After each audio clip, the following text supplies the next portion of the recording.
ឈ្មោះព្រះបាទវេស្សវណ្ណហ្នឹងឯងឬក៏ព្រះបាទកុវេរៈបាទកុវេរៈហ្នឹងក្នុងសាសនានៃព្រះសម្មាសម្ពុទ្ធកសបៈទសពលគាត់អ្នកដាំចំការអំពៅណាដាំចំការអំពៅហើយគាត់តែងតែគៀបអំពៅប្រគេនភិក្ខុសង្ឃ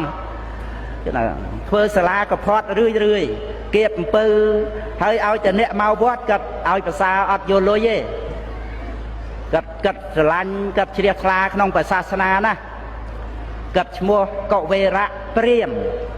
ដល់ទៅពេលគាត់អស់ជីវិតទៅបានទៅជាស្ដេចវេស្សវណ្ណនឹងឯងចឹងដាច់វេស្សវណ្ណហ្នឹងហើយក៏បានសម្រេចសោតាបត្តផលក្នុងព្រះសាសនានេះឯងចឹងហើយមានសេនាបតីយៈ28យៈមានសាតាគរិយៈហេមវតយៈក្នុងសាសនាព្រះពុទ្ធកសបៈក៏បួសដែរបួសនឹងមានវិន័យល្អណាស់ទាំងកម្មសិលល្អណាស់ណាប៉ុន្តែវាមានបញ្ហារឿងមួយដែលมันអាចទៅកើតនៅក្នុងទេវលោកជន់លើខ្ពស់ជាងនឹងកើតត្រឹមតែសេនាបតីយៈមកអំពីវាមានភិក្ខុមួយអង្គដតីទៀតហ្នឹងលោកប្រព្រឹត្តខុសវិន័យចឹងទៅភិក្ខុដតីហ្នឹងនាំលោកយកមកជួបនឹងវិន័យធម៌ទាំងពីរអង្គនេះវិន័យធម៌ពីរអង្គហ្នឹងគឺដែលបានមកជាសាតាគរិយៈនិងហេមវតយៈហ្នឹងគឺលោកបកែណាត្រួតត្រងបត្រៃបីដកហ្នឹងនៅជាបថុជនហើយលោកវិនិច្ឆ័យវិន័យអីចឹងទៅហើយដល់ទៅភិក្ខុដែលលោកខុសវិន័យលោកបញ្ញាប់មុនមកមុនកុំឲ្យដើមចោតនឹងមកតន់លោកមកអែបអបភិក្ខុពីរអង្គនឹងយកចិត្តយកថ្លើមលោកម្ចាស់ហើយកុំវិនិច្ឆ័យវិន័យអីចឹងទៅ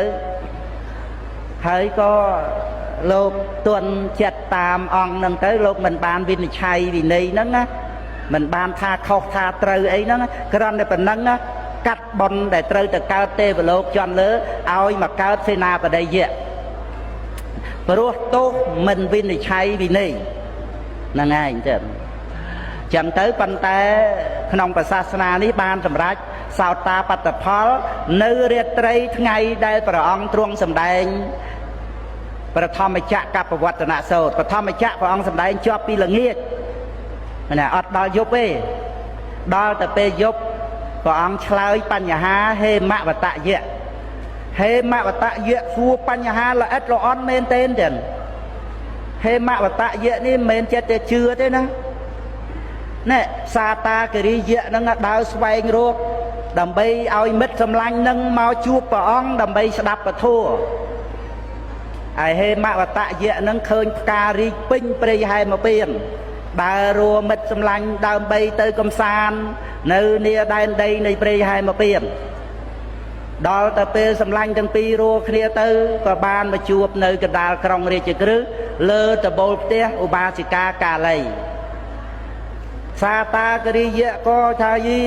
រួសម្លាញ់ឯងតម្រាំតែបានឃើញហ្នឹងឯងហើយហេមវតយៈថាយើងក៏រួសម្លាញ់ឯងដែរយើងរួតគ្នាធ្វើអីក៏ប្រាប់គ្នាទៅតែឥឡូវកុំទៅមើលផ្កាអី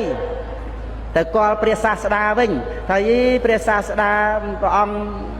បានត្រាស់ដឹងមែនអីហើយក៏សាកសួរអំពីព្រះសម្មាសម្ពុទ្ធសាតាគរិយៈនឹងស្ដាប់បឋមចក្រ